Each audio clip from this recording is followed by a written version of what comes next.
It's a mean age. But it is gonna be a beautiful future as long as we don't fuck it up. I'm Brian McWilliams, and this is Mean Age Daydream, where I bring you unfiltered comedy, criticism, philosophy, and politics with a Mean Age Daydream.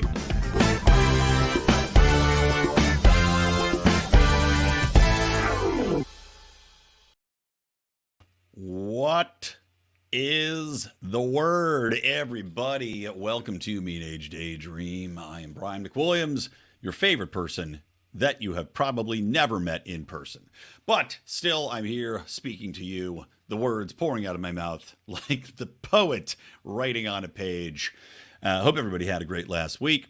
I want to remind you guys that there's some very important things you could do to support our show here, the Lions of Liberty Network and Mean Age Daydream. Of course, first and foremost, you can support us on Patreon, patreon.com/Lions of Liberty, where I post my Good Morning Fuckhead daily rants. I post our secrets, lies, and cover-ups bonus content there, shows talking about the cover-ups of the government, mysteries of the universe, etc. And of course, Do Nothing Man, the Libertarian Superhero, a classic that is only available for the first month for our patrons. So go patreon.com/Lions of Liberty or lionsofliberty.locals.com.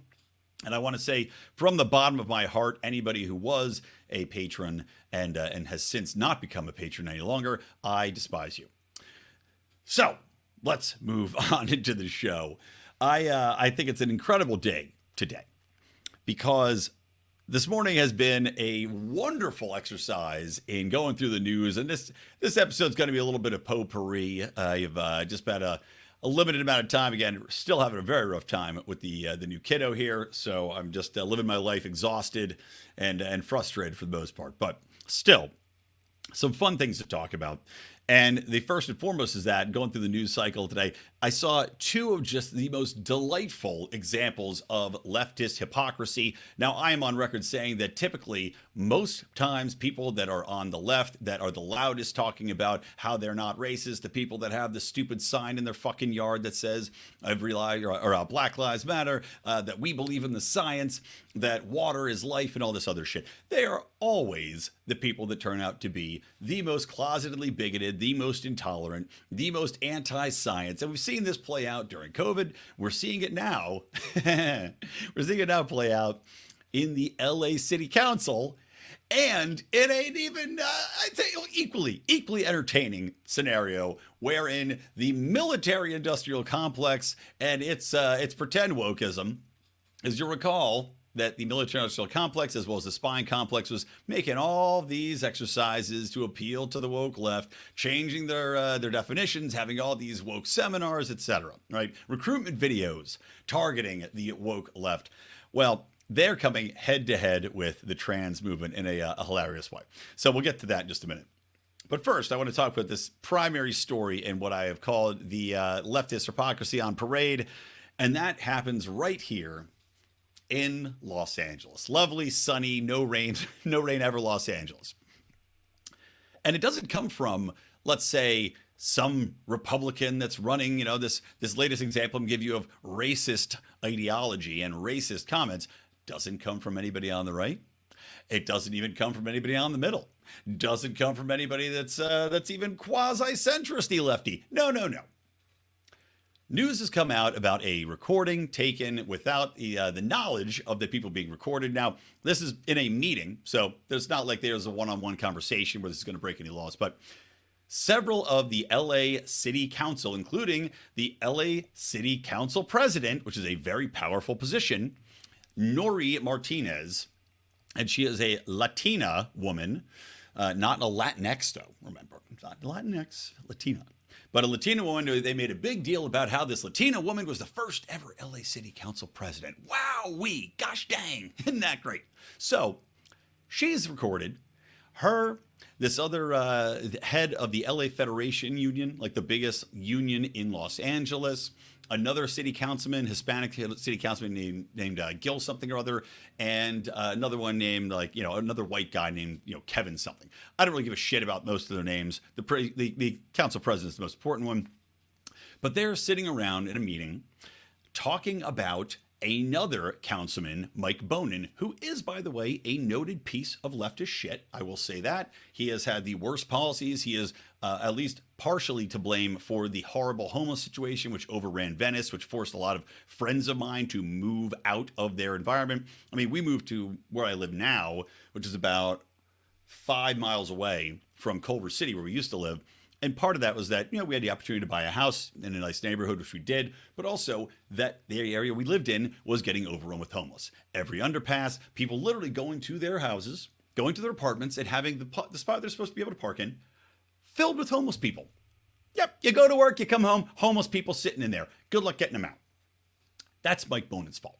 He's a piece of shit. He also is partially, well, I say partially, 50% involved in the abysmally stupid road diet, which was created by leftists to stop people from driving cars by intentionally creating traffic jams. That is what the road diet is and means. It tries to force people into riding bicycles, taking away lanes of major streets, major thoroughfares. It's the only place they ever put these road diets in. Major thoroughfares, causing traffic jams and making them into giant, stupid bike lanes. How many people switched to using bikes? Hardly anybody. Almost nobody. Why? Because LA is a spread out city. And LA is not the only one to do this. They got the idea from some other idiot leftist city too. But Bonin's responsible for that. That being said, he apparently has a black son. I'm not sure if this is from, he's married to a black woman or an adopted situation. I just don't know. All I know is that he has a black son and that these council people, right? The first Latina, a Hispanic man, a white dude, and the head of the largest federation union federation in Los Angeles, who is also a Hispanic guy. They're sitting around and they called Mike Bonin's black son a monkey.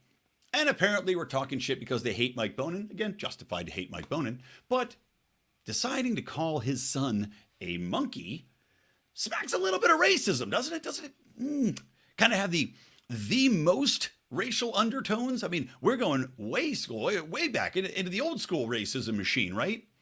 When you're starting to call black people monkeys. Wow. But yet, hypocrisy on parade here.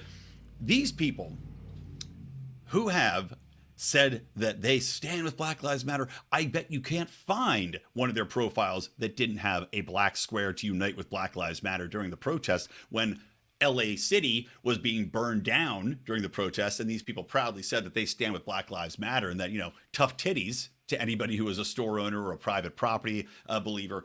They stood with Black Lives Matter, only to turn around and use the most old school racial terminology to deride a black person. You can't write better satire. You just can't do it. But this is what it's always like. It's always these people who are most publicly saying that they are believers in equality and equity and that they would never be racist. Then, of course, intolerant, saying the most cruel, horrible things. And this is my experience with people that are on the left, right? It's not enough to simply disagree with somebody. When they disagree with you, there is nothing they will not say. There is nothing they will not do to hurt you. There is no blow too low. We've seen this with deplatforming. We've seen this with calling cops that stood and tried to stop people from burning down the businesses during Black Lives Matter riots, calling them the N-word. We see this constantly calling any black person that doesn't kowtow to the Democratic National Party line Uncle Toms and coons. You see it all the time. You see blatant racism all the time. And I'd say, for me, far more than you see it from people that are like I am in the middle or anarchist as I am, or on the right. I'm sorry. Everything else is simply a misrepresentation of the way in which the world is right now. And we're seeing it on parade, people. We're seeing it. It's more on display now that you see bare ass cheeks at the Pride Parade, right? But it gets even better. Speaking of alternate sexual lifestyles, well, how about the Biden administration? After all the hoopla about how everybody's equal and how we believe in surgery and how that, military members should have their surgeries to become into what do they want to be, a lady to a man or a man to a lady, right? How the U.S. government is going to pay for that, i.e. the taxpayers are going to pay for that for anybody that wants to be in the military. Well, guess what? You get your gender reassignment surgery, yada, yada. But what's so funny is that Biden went out of his way to remind transsexual males that are transitioning to female, Well, you need to sign up for the draft because you are still a dude. Is that the most satisfying example? Number one, of how much they know that this is all horseshit, right? And also that they have their priorities straight as far as they're concerned. That priority is the military complex. That priority is making sure that they get enough warm bodies to send all over the globe to keep our global American hegemony going, and that we have enough warm bodies to go and fuck up other countries that have nothing to do with our basic domestic interests, but are very, very useful for keeping the complex going, for keeping their lobbyists happy, for keeping the missiles being put out there, for keeping us in oil and everything else. Of course, seems like we're not in oil anymore since the prices of oil have skyrocketed as of late. But isn't it fascinating that as much as Biden has talked about the trans movement, he's put in, Rachel What's-Her-Face, the Health and Human Services Secretary, that is a biological man now identifying as a woman. Well, when it comes down to brass balls, guess what? You still have to draft. You have to sign up for the Selective Service, and you are expected to show up because guess what? Your genes say that you're a dude, and America needs dudes to die for blood and oil and everything else for special interest groups. You gotta love it, man. You gotta love it. Can we have a military transsexual parade now? It's like the opposite of the old days, where you had to say, you keep your sexual identity quiet. Now it's just all the transsexuals have their own battalion. I'm trying to think, what did the name of it be? The New Boob Battalion, the NBB. We can have the New Boob Battalion out there parading around because guess what? You have to sign up. You gotta get drafted because you're a dude. Satisfyingly hilarious, everybody. It's satisfyingly hilarious to see the wokeism break down, to see the hypocrisy, to see where things actually lie when the rubber meets the road. Fantastic. Fantastic. Okay, what else do we want to talk about here? I want to jump over to, by the way, a recent experience I had. So speaking of LA, since we're talking about the LA City Council. So California, as you know, I despise Gavin Newsom. He is the most nepotistically gifted dickhead I've ever seen. He is an absolute imbecile. If you want to hear me and Tyler Youngke go break down the latest interview, or not the latest, sorry, an old interview he did with Adam Carolla before he was governor. We break that down over on the pod review. Very funny stuff. But Newsom is trying to tackle, in his own special little way, raising gas prices, right? And California's gas prices, everybody else's have gone down. Ours continue to shoot up. Right now, my local gas station, the cheapest I can find, about $6 a gallon. Right? That's obscene. I've talked about this before ad nauseum on who this actually impacts, how it completely screws over the working class more than anybody else. These elites that would argue for high taxes and that they'll take it on the chin for Ukraine, these Stephen Colbert's of the world, right? Well, it impacts the lower classes, the actual people that do the work, that bring their food and create their goods and watch their children. But Gavin Newsom, he's railing against high gas prices and blaming who? Come on, kids, play along at home. Yes, you guessed it, the oil companies. Because leftists' only recourse is to ever blame the private companies, even though those companies are getting subsidized. But they always blame private industry, blaming that this is all corporate greed. Never mind that these companies could have raised the prices if that was the only impetus before. Never mind that, yes, you're going to make more profits as a company dealing in a good that is under extreme duress as far as a supply standpoint. And yes, that is going to lead to more profits, as it always has been, as it always will. But Gavin Newsom doesn't want to acknowledge that, nor does he want to acknowledge the fact that California's regulations make it exceptionally more expensive for the gasoline here. Not only to create it, to refine it, all the regulations they put into place here, and we do have big refineries. I live up the street from one. Chevron's refinery is right up the street. And yet Chevron gas is still as expensive or more expensive than many others that are not based in El Segundo, 4 fucking miles away from me. Regulations, right? Emissions regulations and regulations on refineries, regulations on how to bring it in, where you can put it in. All this shit adds up. Not only that, but California also has, on top of the federal gas tax, the highest gas tax in the country. It's like 50%. Or I'm sorry, not 50%. It's like 50 cents a gallon. So instead of saying, well, what can I do, right? California's got this budget surplus. So instead of, let's say, adding on another tax, which he's trying to do for the gas companies, which, by the way, is simply going to be passed along to us, the consumer, because that's the way it works for anybody that's not an economic illiterate. Well, instead of putting a tax on it like Gavin Newsom wants to do, why doesn't he eliminate California's tax on consumers in the form of the gas tax? Seems like it would bring it down 50 cents at the pump immediately, considering we have a budget surplus that is, by the way, nothing to do with Gavin Newsom and everything to do with the fact that California is located in one of the longest states right along the ocean, has some of the busiest ports in the world, and of course has massive land ownings to have agriculture. Well, that leads to your budget surpluses. But I digress. He could solve this at least to 50 cents immediately, but instead he's talking about measures that are going to make it more expensive, more difficult to get gasoline, and by the way, disincentivizing people in California that are gas producers from doing business in California. Unbelievably fucking stupid. But I got off on too much of a tangent there. Going back to the other issue we have here with Gavin Newsom. California's homeless problem. I talked about Mike Bonin in Venice. I talked about California, how California has basically said, we welcome all the homeless. Come on, give us more. We have like 60,000, 70,000 homeless people in California, by the way. Other states ship them in, knowing that we have a homeless industrial complex. It's like $400, $500 million per city. So this is all the incentive not to solve the problem, by the way, and very little oversight. It's basically a slush fund for fucking friends and family of government elites. Proven, by the way. There was a charity, homeless charity, that they gave something like $500,000 to. No tracking, no idea. That's one that actually got flagged, shockingly, because they did so little that they had to investigate it. $500,000, did absolutely nothing. None of this solves the problem of homelessness. And I'm going to do an episode. I did one before on the libertarian anarchist solution to homelessness. I'm going to do an updated version of that so you can share it with your friends and family. But I'm trying to get rid of homeless people now that are so hard to move, right? They're on an on-ramp to the freeway right by my house, about a half mile away from me, right? I don't need homeless people smoking meth, cracking out, walking up, going through my fucking trash all the time in the house where I live with my child and my baby and my wife.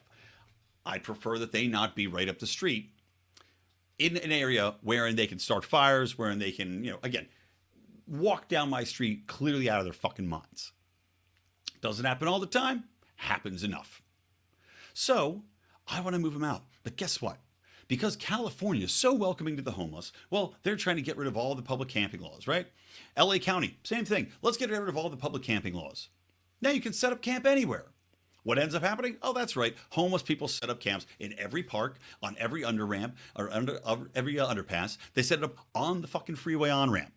Because there's a little patch of grass with a few trees. And now there's 3 homeless people living on that freeway on-ramp in that little patch of grass, amassing tons of trash, shitting in buckets, and again, just being a general nuisance. So I can't get them out of there. I call my local cops. Sorry, not our jurisdiction. It's on an area that's not incorporated. Great. I call the sheriff's department because usually sheriff's department polices my area, which is great because the sheriffs have actually been good about homeless people, moving them along. And Hawthorne has its own city. So we're not part of LA City, which means that we don't have to obey their stupid laws. So Hawthorne Police Department does a good job of moving them along. No, you cannot set up a tent city here. Thank you. Keep moving. Guess what? Because this property falls under California's land, because it's part of the highway system, I can't do shit to move them. I leave a message with the California Highway Patrol and Caltrans. They actually get back to me. I was shocked by that. But the woman's frustration is audible in her voice. If I was smart, I would have pulled up the voicemail. But essentially what she says, she goes, look, we sent over a crew with Caltrans to clean up the area. That's the most we can do right now because getting these people to move is a whole process. We know they're there, but it's really difficult to move them. She goes, we are basically completely tied as far as our hands are going, as far as any criminal proceedings, bringing them up for public camping, bringing them up for fires, bringing them up for drug use, bringing them up for public indecency, for shitting in public, whatever the myriad of offenses, some of which I might agree with, so much I might not, that they've been violating. Well, guess what? Those are all waived because these people have more rights than I do. And God forbid I go and try to do something about it, because then I'll get arrested and they'll keep being there. But now my family doesn't have me around to help out or to protect them should one of these fucking people decide to come down from their little nest and bash my windows in or try to steal some shit off my fucking porch. Which, by the way, I'm sitting there signing documents, and a homeless man comes and sits on my fucking front porch right next to a baby stroller that was out there, which he was clearly going to steal. Until I opened the door and said, "What the fuck are you doing out? Get the fuck off my property." So he goes, "Oh, I was just resting." No, you weren't. You're going to steal my fucking stroller right here. That's why you stopped. So that was a personal experience I'll share with you guys. The good news is, I think people are getting sick of it. I don't know. We'll see what happens come November. We'll see what happens at a lot of these referendums. But I think that people are finally getting fed up with this. I think people are seeing a lot of the writing on the wall. And this will lead us into the next topic, which is PayPal.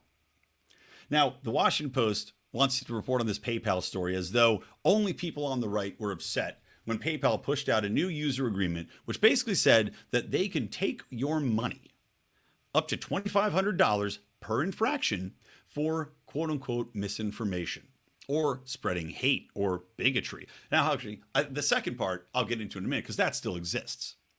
But this specific one said for spreading misinformation. And PayPal said that they could, as a private company, take not only your existing money, but also, up to $2,500 in, negative funds. So anything else that would be put into that account. They said that they could do this because they had to deal with the administrative costs of taking down your content if they deemed it. And they, of course, could mean PayPal's internal assessors. This could mean the government telling them what is or is not acceptable, because we know that they work with big government all the time. We know that Facebook and Twitter have worked with big government taking their directives. We had Mark Zuckerberg basically laying it out bare that they took directives from the US government as far as censoring information on COVID, censoring information on Hunter Biden's laptop. So who's PayPal exactly talking to discover what's misinformation that you deserve to be fined $2,500 for, that they just keep for administrative costs? Well, who fucking knows? But it certainly is a disturbing and terrifying trend. And to say that the administrative cost, $2,500, really? It costs you that much to pull some content down? Aren't you constantly looking at content anyway as just part of your daily function? But they got a lot of backlash, right? As the Washington Post will tell you, from conservatives, from right-wingers, because only right-wingers would be disgusted by this, right? No. PayPal's former president came out and said that he was disgusted with the actions taken by a company that he once loved. He said, this is blatant censorship. This is absolutely un-American. There's no way a private company can be able to take that money from somebody for something that is so amorphous as misinformation. Several others in the tech industry spoke out about this as well. Obviously, you had senators speak out about this, and other dominant features or other dominant players within the space. So what does PayPal do? Well, they put out the most ridiculous excuse I've ever seen. They said that their update was in error. Whoopski-doos. We didn't mean to send that out to you guys. So they take it out. Now, if you believe that, you're dumb enough to think that the COVID Vs still do anything for you. Most people, I'm sure, see through this. And PayPal, I'm sure, has had a ton of accounts cancel. I'm canceling my accounts. I'll never use PayPal again as long as I live. Because that's the thing is, to believe that this was in error defies logic to the extent where I don't think anyone, well, again, maybe the same people that have the signs in their yards can believe it.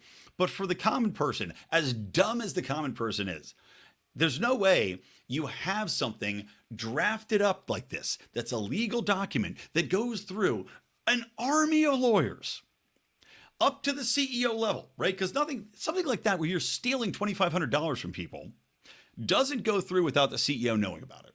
So you have an army of lawyers and the top brass of the company clearly aware of this policy, even if it was sent out in error, even if they were just discussing it. That's enough of a red flag to make you say, never again. Right? Even if they didn't mean to send that out, why'd you even draft it? That is batshit. Why did you even draft it in the first place then? Whose idea was it? Who pressured you into it? And now, like I said, they rescinded that policy, but there's another policy that exists as well, and that's on general intolerance that's already written in.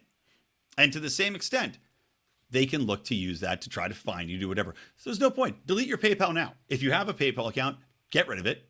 You don't need to be docked for misinformation and find money from this private company. Then good luck getting it back. You have to take them to court, which fine. You could do it. The problem is it's probably going to be more money to take them to court than it is to simply eat the fine. And that's probably what they're banking on. Now, this also basically bleeds into a larger problem in tech. And you have to wonder now, okay, so they're doing this, right? They've got this misinformation fine. This ties in very specifically to digital-backed currencies and the problem with digital-backed currencies. PayPal was essentially trying to become a currency on its own right? It's a way of paying people. It's now granted it's using US dollars or whatever currency is your local currency. But the danger lurks therein. If they have access to your account, they can pull money out, they can find it, and then good luck getting it back. Digital-backed currencies for countries are the same thing. Country-backed digital currencies. And that was the promise of them. This is why Biden wants to sign in a country-backed digital currency by like December, which has to be stopped. We have to say to our senators, fuck this. This can't be allowed. There's no way in hell you should accept Joe Biden signing this. Has to be rescinded. Has to be overturned. Right? Let's pray that. And again, I don't necessarily have faith in Republicans having the balls to stand up about country-backed digital currencies either, because I don't believe that they, number one, have enough wherewithal to know what they're getting into, and probably two, they're as authoritarian as anybody else. We've seen that with Ted Cruz stumping around. Ted Cruz who pretends to be pro-freedom, but then still votes for things like the NDAA, right? Still votes for all of the spying apparatus to stay into place and be able to access our documents through the FBI to still have these FISA courts. Ted Cruz is no saint, that's my point. And Ted Cruz is one of the most dominant faces in the Republican Party right now. But with these country-backed currencies, well, the warning's on the wall. It's that you can now have, if your currency is fully digitized, the government can basically turn on that faucet for whatever reason they want. We talk about the war on climate. We talk about the war on bigotry. We talk about the war on misinformation. Well, if we're at war, then they're going to go and look at your bank account. They're going to say, okay, well, we're in a war on climate, so let me turn off your access to gasoline. You're now rationed. You can only buy 4 gallons of gasoline per week. Sorry, we just turned your money off. You have no alternative. You can't go pay cash. Your only alternative would be to go try to barter in person with somebody, and maybe that's where we're going. We may legitimately be forced by these authoritarians, these technocratic authoritarian governments, into becoming a barter society again, or, of course, resorting to physical gold and silver. Now, the U.S. government had made physical gold and silver coins illegal for this exact reason, because they want to control the currency and control the value of it. But you've seen states, I think Arizona's got a provision in place where you can now use gold and silver for currency again. I think 2 or 3 others have followed suit. Maybe Texas is one of them. We're going to be forced into this type of society once again, because when you have your currency manipulated, when you've got the ability of the government to not only devalue it by printing trillions and trillions and trillions of dollars in a very short period, and then lending it to people, of course, who are friends and family to that government, the biggest corporations, the biggest banks, etc. Well, that's one issue. But then when they can in turn your ability to buy goods and services off at a whim, when they can just take money out of your account, which of course we see with the IRS, well, now you've got yourself a real problem. Now you see the poison that is a country-backed digital currency and how this is playing out in the broader technological sphere. PayPal is the canary in the coal mine. Thank you, PayPal, for being so fucking stupid. Thank you, PayPal. I'll say it again, for being so fucking stupid, because you have lit the way. You have showed people that there is a dangerous monster lurking down that cave, and it's just waiting to fucking flip the switch and snap your neck. So, thank you, PayPal. Now, by extension, also, let's talk about a little bit of ESG, right? How these ESG scores, the environmental and the sustainability and the justice and all this other bullshit they're trying to build in to our function, to the way in which all companies have to operate, have to report to the federal government, also ties into this, right? Because now you have these companies like PayPal, like, I don't know, let's see what Venmo does. Like, I don't even know who else is involved. It's the Cash App. I have to figure out exactly. I should have done this before this episode to see whose user agreements do I agree with. I think Cash App probably right now is the most protected I know of, or the most non-politicized, I should say. But are these companies, because of these ESG scores, because of the way in which they're working with the government, are they now buying into this misinformation control because they want to pump up their justice score? They want to pump up the way in which they can now present themselves to get government funding or be invested in by these hedge funds that have to kowtow to ESG environments to try to get ahead, to try to maintain their value, or try to get ahead with corporate money. Maybe so. I mean, I have to wonder if that's part of why this is happening. Because otherwise, it just seems like an insane step to take. I know most tech companies are very left leaning. I know their employees are. Look at the shit fest that's going on because Elon Musk has finally decided he's going to buy Twitter. The people are having complete meltdowns at work there. They're saying they're betrayed. They're saying that there's going to be mass people leaving. Good. I saw a nice little leaked text chain. It was like an email, or I'm sorry, a text report between Elon Musk and the guy that they think is going to take over Twitter, basically saying, look, Elon, we're looking at this many people we're thinking are probably going to leave. Elon Musk says, good, get the fuck out. We have way too many employees anyway, which he's right about. So good. Let them go. Let them walk. Go find more jobs. Go see how the workplace environment treats you guys. Go maybe get a job at Denny's so I can get sit at that table without having to wait 2 hours because they're finally get some servers in there. But it's very interesting, right? It's very, very interesting, the timing of this, where all of these things seem to be coming to a head, and at a time when we have such blatant misinformation coming out from the government, from government entities, right, about COVID, about the way our inflation is proceeding, about global supply chains, about the war in Ukraine, about supply chains. All of these things are tied in together, and people are seeing the brunt. They're feeling the brunt of them at home in a physical manner. And that's the key. Because as much as people want to have this cognitive dissonance between what they're being told by government, I talked about this in the family episode about how libertarianism and anarchism is the best way forward for the family. You have people that have been so brainwashed by government that have this cognitive dissonance now because everything they're being told is very clearly not accurate in their reality. And the question is, how strong are those blinders? And I do think that there's no blinders strong enough anymore. Okay. I want to talk about this too. We're talking about Twitter. We're talking about censorship from the technology corporations. And by the way, if you're listening to this, please go subscribe to our Rumble channel. I just published, I just shared that in the show notes. We once again are taken down off YouTube for a strike against misinformation on and that's another question, by the way. Again, YouTube, they do super chats. Do they accrue money in a YouTube account for you? We're not allowed to do super chats because we've been shadow banned, and we always have a strike against our channel and have for the last 5 years. Every time they clear a strike, they give us a new one. Literally, this is how it works. We can never get monetized. We can never, and this has been there, like I said, 4 years, because every time they take a strike off, they find something else in some months or years old episode that they say is misinformation, and they give us another strike. It is clearly an exercise in shadow banning. It's clearly an exercise in censoring our speech on the Lions of Liberty Network channel. So go to Rumble. Please subscribe. Go to Odyssey. Please subscribe, because that's where you're going to find our content for the next 10 days exclusively until YouTube takes a strike away and we can post again. And I'm sure they'll slap another one on us very soon. Also, you can subscribe to the Mean Age Daydream individual feed on YouTube, also in the show notes. Please do both, guys. I really appreciate it. So, getting back to the censorship, though. So, Twitter, even though it's just been bought by Elon Musk again, we'll see if Elon Musk buys it a third time and nothing happens. They censored Florida State Surgeon General. Let me find this guy's name real quick. Surgeon General Dr. Joseph Ladapo, yeah, who had basically shared a report that Florida did. And this is, again, the Surgeon General from one of the largest states in the union. He has put out a report showcasing what we already know, namely that the COVID Vs have given a disproportionately an extreme amount of heart risk and ill side effects, etc., to men 40 years and under. They did the study, they put it out. This guy's a doctor, he is a surgeon general of a major state, and yet Twitter pulled it down.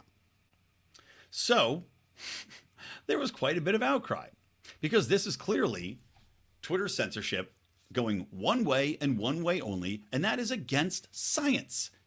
If you have a paper that is providing a documented difference in what a general scientific narrative is, it doesn't mean that it's misinformation. It means the scientific process is working, wherein you test and you test and you test and you share results, and then somebody's free to take those results and take them down and tear them apart and prove that they're inaccurate.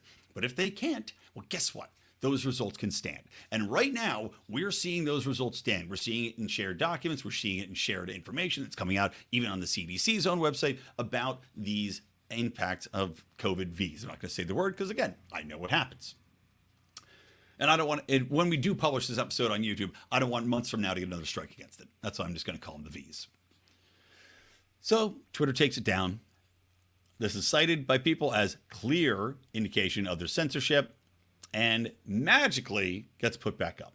Now, is this because Elon Musk is coming in? I don't know, maybe, maybe not. It might just simply be the winds of change are blowing. PayPal was pressured into reversing their course because of Twitter mobs getting furious about the policy, because of people canceling their services. Twitter, sad to say it, may be the great defender of liberty and freedom at this point in time, because it is the most instantaneous call and response. It is the most instantaneous example of immediate feedback to a public policy, to a corporate policy, to an injustice, right? Now, that's not to say it's perfect, because as we know, Twitter's got its own algorithms to poison the well and push up things that it might find more palatable. TBD, what Elon Musk does with that, whether or not he gets rid of all the algorithms or whether or not he pushes more libertarian algorithms, I don't know. But we're certainly seeing the power of that platform. And I certainly feel a fuck of a lot better that it's in Elon Musk's hands.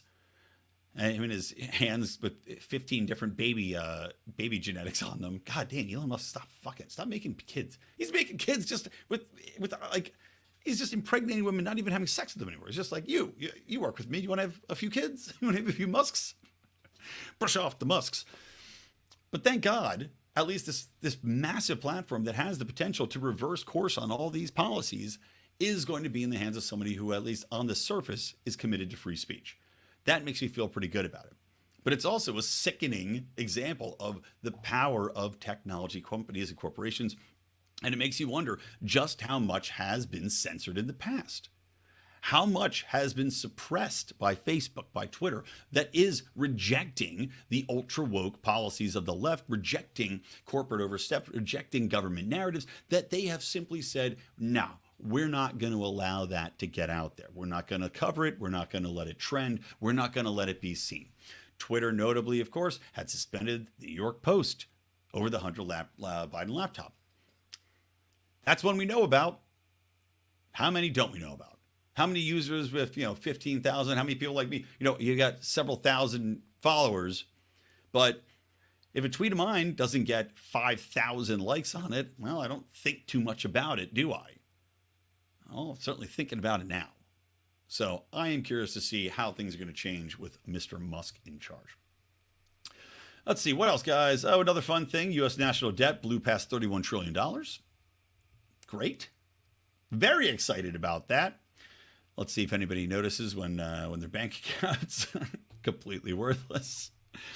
And then tying into this, I couldn't help but take notice of this little story. So the World Bank has said that the goal of ending extreme poverty by 2030 is now out of reach, according to the World Bank report. They're blaming the effects of the COVID pandemic and war in Ukraine. Well, yeah, those are probably good things to blame. Probably pretty good things to blame. Now, who's to blame for these COVID pandemic outpourings of supply chain issues, of monetary issues, of liberty issues, of gasoline, of everything else? Well, I mean, obviously, world governments are to blame for that, including the World Bank. People that print money out of nothing, people that are controlling the monetary supply, that are propping up systems that should not be propped up, that are devaluing currencies, that are enabling people to stay home rather than go to work during the quote-unquote pandemic. Well, again, the World Bank, the Federal Reserve, the European Central Bank, the International Monetary Fund, these are all the culprits that are responsible for the COVID pandemic. Deciding to shut down economies, deciding to shut down supply chain lines and pay people not to work. Well, yeah, that's going to stand in the way pretty strongly of ending global poverty, because the people that are not able to sit at home and work and just get paid out, well, they're just going to starve. And certain countries that were providers of food, of hardware, of whatever it might be as far as manufacturing costs and needs. Well, these people just had to simply go deeper into poverty because they don't have people sending them massive checks for $3,000 a month to sit on their fucking asses and play Quake. No, they're put in deeper poverty. And then when we come back around to it and everybody wants to get back to things, well, guess what? It doesn't work that easily. You can't get the machine up and running again. You still have clogged up lanes. You still have people not going back to work because they have accrued enough money not to man the ports, not to man the loaders, not to go on the ships, not to do everything X, Y, and Z. And unfortunately for these poor nations and poor people, well, they're not the ones that are creating the ships. They're not the ones that are creating the companies that are buying their products. So they just have product sitting around, or because it's stockpiled, because there's nowhere for it to go, because the shipping destinations are all backed up. Well, these people, again, have nothing to make, nothing to do, just get to sit around and starve. So yeah, it makes a lot of sense that global poverty has taken a hit. Not only that, but of course, let's not forget that the devaluation of people's currency, the accelerating cost of food, of energy, the fact that half of fucking Europe is going to be starving to death and freezing to death. Well, again, whose fault is that? Supply chains, money printing, and this wonderful war in Ukraine, which we've printed up trillions of dollars for on a worldwide basis, right? To prop up the Ukraine, to allow them to continue fighting this war, even though they desperately need Russia's gas and that the world desperately needs fertilizer that Ukraine and Russia produce. So again, who's to blame for this? I would say probably the world community again, this global cadre of world elites, NATO, and all the banks that prop them up. Well, yeah, you guys are to blame. So good job putting out the report, blaming COVID and the COVID pandemic, which you essentially enabled to become what it was, and the war in Ukraine, which you essentially enabled to become what it is. So high fives all around. All right, guys, that's going to do it. We're done here for today's show on Mean Age Daydream. I will be chatting. Let's see. What do I got on deck next week? I don't even remember. But I am going to be talking to some people coming up. Lou Perez, the great Lou Perez, is going to be coming on early November. I'm going to be talking to Jeff Deist as well, guys, in November. So look forward to that. And I swear to God, I'm talking to somebody over the next couple of weeks, but I just can't remember who it is. That's what happens when you're very sleep deprived. All right, guys, from me, Brian McWilliams from Mean Age Daydream and the Lions of Liberty Network. I want to remind you, please share the show, subscribe to all of our feeds. Please do support us on Rumble, on Odyssey, since YouTube keeps fucking us in the butt. And Patreon is the best way if you want to support our show in real terms. We could really use more patrons for all of our bonus content. We put out more bonus content than any show out there, period, hands down. So you can get in as little as $5 a month. But of course, we'd love if you gave more. Patreon.com/Lions of Liberty or lionsofliberty.locals. All right, guys. That's it from me. Keep those electric eyes on me, babe, and keep that ray gun to my head.